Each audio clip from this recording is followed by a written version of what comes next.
আসসালামু আলাইকুম। কি অবস্থা সবার? কেমন আছেন? আশা করি ভালো আছেন। আমি খুব ভালো আছি। গত ১০-১২ দিন যাবৎ কোনো ভিডিও দিতে পারতেছি না। নেটের খুব সমস্যা থাকার কারণে এই ভিডিওটা ধারাবাহিক দিতে পারছি না। তার জন্য দুঃখিত।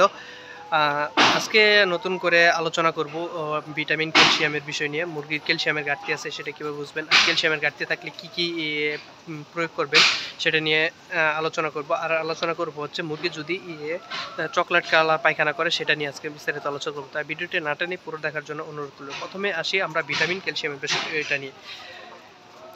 মুরগির ভিটামিন ক্যালসিয়ামের ঘাটতি আছে সেটা আপনারা যেভাবে বুঝবেন সেটা হচ্ছে গিয়ে আপনার ক্যালসিয়ামের ঘাটতি থাকলে মুরগি ডিম ভেঙে ফেলবে এবং ডিম খেয়ে ফেলবে। এরকম যদি লক্ষণ দেখেন তাহলে বুঝবেন মুরগির ক্যালসিয়ামের ঘাটতি আছে। আর ভিটামিনের ঘাটতি বা ক্যালসিয়ামের ঘাটতি থাকলে মুরগির চিপগুলোও হেলে যাবে, চিপগুলোও লাল থাকে সেটা কিছু পরিমাণ সাদা হয়ে যাবে, মুরগিগুলো একটু দুর্বল থাকবে। মুরগির খাবার পরিমাণটা তেমন একটা হবে না, স্বাভাবিক থাকবে। কিন্তু মুরগিগুলো দেখে একটু দুর্বল মনে হবে। তো এক্ষেত্রে যে চিকিৎসাগুলো দিতে পারেন সেটা হচ্ছে গিয়া ক্যালসিয়ামের ঘাটতি ভিটামিনের ঘাটতি থাকলে আর চিপের সমস্যাগুলো থাকলে সেই ক্ষেত্রে আপনি দিতে পারেন হলো মেগা ডাব্লিউএস। মেগা ডাব্লিউএস হচ্ছে সকল পরিমাণ ভিটামিনের কাজ করে, মোটামুটি ৮-১০টা ভিটামিনের কার্যকরী করে মেগা ডাব্লিউএস বা রেনাটা কোম্পানি দিতে পারেন। রেনা ডাব্লিউএস, মেগা ডাব্লিউএস আরও অন্য আছে। যে ডাব্লিউএস ওষুধটা আছে সেটা সব মোটামুটি ভিটামিনের অনেক কার্যকরী করে। তারপর দিতে পারেন পেন্টোনিক্স, ক্যালবেট আর রেস্টুলিপ। সাথে দিতে পারেন ইসেল। এই ৫টা ওষুধ যদি দেন আশা করি আপনার মুরগির ভিটামিন এবং ক্যালসিয়ামের সমস্যা ঘাটতি সমাধান হয়ে যাবে। এবং যদি আপনার ডিমের পরিমাণটা কমে যায় এই ভিটামিন ক্যালসিয়ামের ঘাটতি থাকার কারণে, তাহলে আপনার ডিমের পরিমাণটা বেড়ে যাওয়ার সম্ভাবনা থাকবে। ডিমের কালারগুলো সুন্দর আসবে। আশা করি এই ওষুধগুলো দিলে আপনার ঘাটতিগুলো ঠিক হয়ে যাবে। আমার খামারে মোটামুটি ভিটামিন ক্যালসিয়ামের ঘাটতি আছে, কারণ অনেক দিন যাবত প্রচুর পরিমাণ তাপমাত্রা বাড়তি, মুরগি স্ট্রোক করতেছে প্রতিনিয়তই। মুরগির স্ট্রোক ফেরানো যাচ্ছে না এমনিতেই। তারপরেও এই ঘাটতি থাকার কারণে আমরা ভিটামিন ক্যালসিয়ামগুলো দিতে পারতেছি না, কারণ ভিটামিন ক্যালসিয়াম যদি দিই তাহলে মুরগির স্ট্রোকের পরিমাণটা আরও বেড়ে যাবে এবং কি মুরগির কলার রোগ হয়ে যাওয়ার সম্ভাবনা থাকে। তাই যারা ভিটামিন ক্যালসিয়াম খাবেন তবু অবশ্যই ঠান্ডা তাপমাত্রা দেখে, আবহাওয়া দেখে তারপর খাওয়াবেন। কারণ বেশি পরিমাণ তাপমাত্রার মধ্যে ভিটামিন ক্যালসিয়ামগুলো দিবেন না।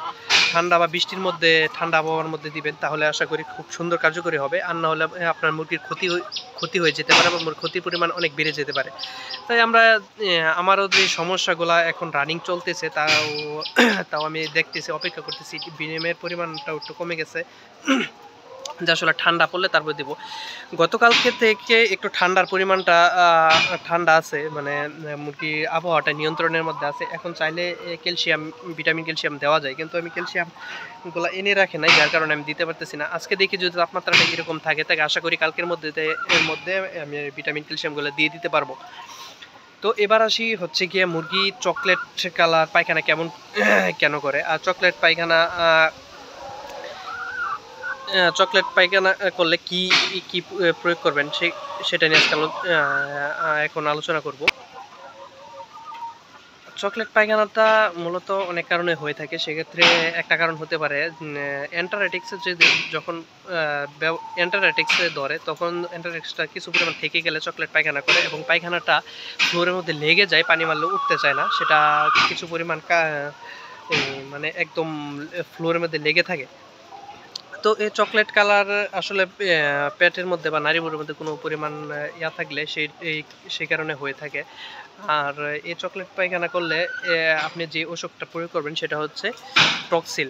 টক্সিলটা দিলে কি হয়, আপনার মুরগির যে পেটের ভিতরে যত পরিমাণ সমস্যা আছে, মনে করেন পায়খানার সমস্যা বা অন্য সমস্যা, রুচির সমস্যা থাকলে যদি আপনি টক্সিলটা ব্যবহার করেন তাহলে আপনার মুরগির রুচি বেড়ে যাবে এবং চকলেট পায়খানাটা ভালো হয়ে যাবে, কালো চকলেট পায়খানাটা ভালো হয়ে যাবে।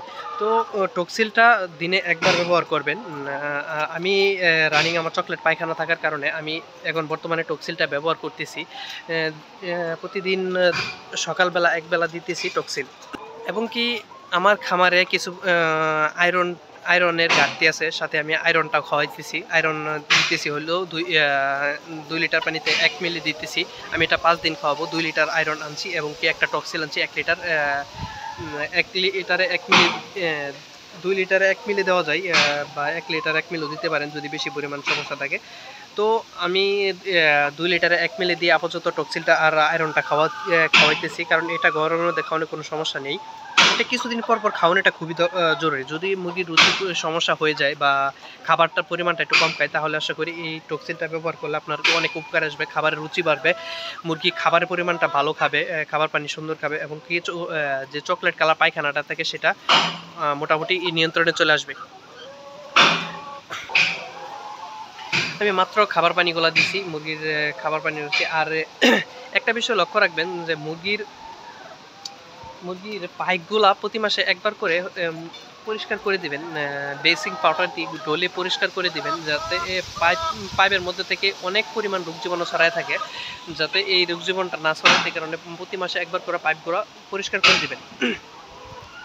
আর প্রতিদিন খামারের চারপাশে দিয়ে একটা স্প্রে করে দিবেন, জীবাণুনাশক ওষুধ দিয়ে দিবেন, যাতে খামারের চারপাশ দিয়ে কোনো জীবাণু প্রবেশ না করতে পারে, সেই কারণে দিয়ে দিবেন। তো আজকে যে বিষয়গুলো নিয়ে আলোচনা করলাম, আশা করি আপনাদের খুবই উপকারে আসবে। আর ভিডিওটি যদি ভালো লেগে থাকে আর আপনাদের কোনো উপকার আসে, তবে অবশ্যই চ্যানেলটি সাবস্ক্রাইব করে রাখবেন। আর পরবর্তী ভিডিও পেতে বেশি পরিমাণ লাইক কমেন্ট শেয়ার করবেন এবং সাথে বেল আইকনটি চেপে দেবেন। ধন্যবাদ, দেখা হচ্ছে পরবর্তী কোনো ভিডিওতে। সে পর্যন্ত সবাই ভালো থাকেন, সুস্থ থাকেন। আসসালামু আলাইকুম।